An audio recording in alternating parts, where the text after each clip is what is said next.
সকাল থেকে ডেমনের স্ত্রী নিখোঁজ ছিলেন। ডেমন থানায় একটি অভিযোগ দায়ের করেছেন।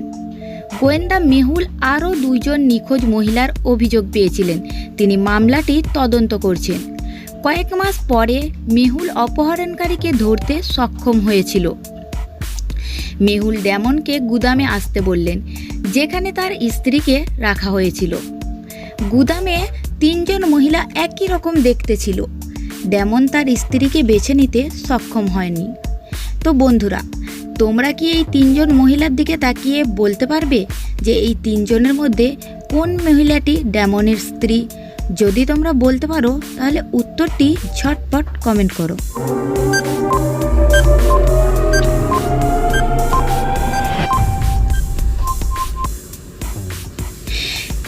এদের মধ্যে বি নম্বর মেয়েটি হচ্ছে ডেমনের স্ত্রী, কারণ ছবিতে ডেমনের সাথে যে মেয়েটি রয়েছে তার বুকে একটি তিল রয়েছে, আর এখানে বি নম্বর মেয়েটির বুকেও সেম তিল রয়েছে। একদিন টিনা বাচ্চাদের ক্লাস নিচ্ছিলেন।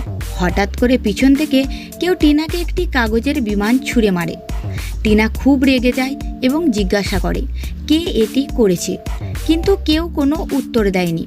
তো বন্ধুরা, তোমরা কি এই বাচ্চাগুলির দিকে তাকিয়ে বলতে পারবে যে এই বাচ্চাগুলির মধ্যে কোন বাচ্চাটি এটি করেছে? যদি তোমরা বলতে পারো তাহলে উত্তরটি কমেন্ট বক্সে লিখে জানাও।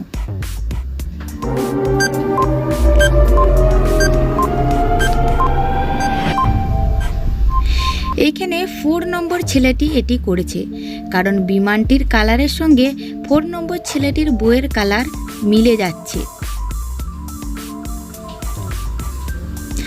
একজন বিজ্ঞানী একটি মানব ক্লোনিং মেশিন তৈরি করেছিলেন। তিনি তার পরীক্ষা করার জন্য কাউকে খুঁজছিলেন। সুতরাং তিনি একজন বৃদ্ধা মহিলাকে অপহরণ করেছিলেন। তিনি তাকে তার ল্যাবে নিয়ে যান এবং তাকে ক্লোনিং মেশিনের ভিতরে রাখেন। এরপর তিনি তার ছেলেকে ফোন করে তার মাকে দেখতে তার ল্যাবে আসতে বলেছিলেন। লোকটি ল্যাবটিতে পৌঁছেছিল, তবে 4 জন মহিলা তার মায়ের মতো দেখতে পেল। তো বন্ধুরা, এই 4 জন মহিলার দিকে তাকিয়ে তোমরা কি বলতে পারবে এই 4 জনের মধ্যে কোন মহিলাটি তার মা? যদি তোমরা বলতে পারো তাহলে উত্তরটি কমেন্ট বক্সে লিখে জানাও।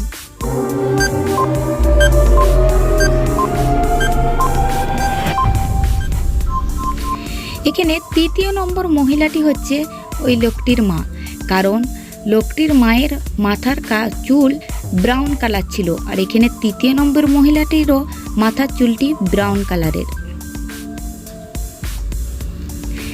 রায়ান গোয়েন্দা মেহুলকে ফোনে বলেছিল যে তার স্ত্রী আত্মহত্যা করেছেন। গোয়েন্দা মেহুল সঙ্গে সঙ্গে অপরাধের দৃশ্যে পৌঁছেছিল। রায়ান বলল, গত রাতে আমার এবং আমার স্ত্রীর মধ্যে ঝগড়া হয়েছিল। তিনি গতকাল আমাকে হুমকি দিয়েছিলেন যে তিনি বিষ গ্রহণ করবেন। তিনি নিয়মিত আমাকে এই ধরনের হুমকি দেন, তবে এবার তিনি সত্যি সত্যি বিষ পান করেছিলেন। মেহুল বিষের বোতলটি তুলে আঙুলের ছাপগুলি পরীক্ষা করার জন্য বোতলটি ল্যাবে পাঠালেন। ল্যাবওয়ালা পরীক্ষা করে বলল, মেয়েটির ফিঙ্গারপ্রিন্ট আর বোতলের ফিঙ্গারপ্রিন্ট ম্যাচ করেছে। তো বন্ধুরা, তোমরা কি মনে করো এটা হত্যা ছিল নাকি আত্মহত্যা ছিল?